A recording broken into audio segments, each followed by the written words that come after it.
Приветствую вас всех, уважаемые зрители и подписчики моего канала. И сегодня, как всегда, для вас готовит мужчина на кухне. Сегодня я хочу приготовить очень вкусное мясо, ребра в духовке. Итак, смотрим.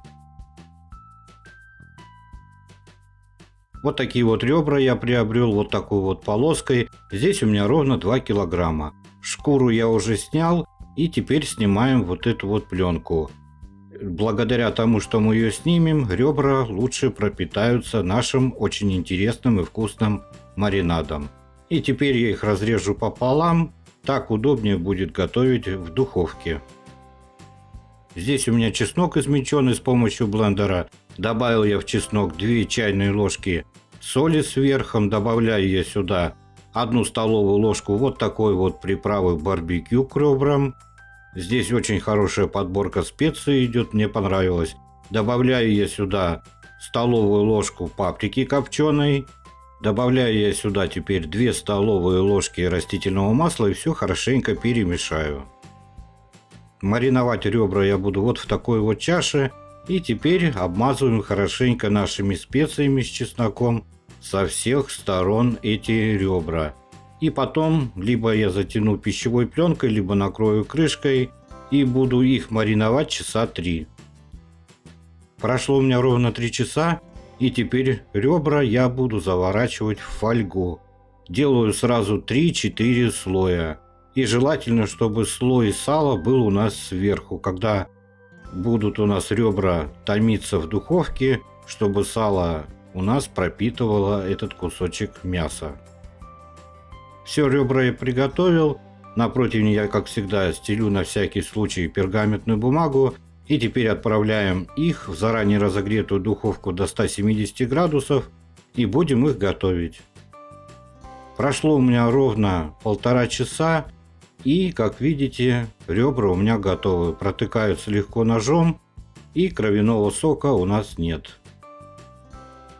На противень я сверху пергаментной бумаги постелил фольгу, положил решетку, и теперь обмазываем наши ребра глазурью. Вот так вот хорошенько. Глазурь получилась очень вкусная. И теперь эти ребра я хорошенько обмажу и отправлю в заранее разогретую духовку до 250 градусов на 10-15 минут, чтобы глазурь у нас застыла.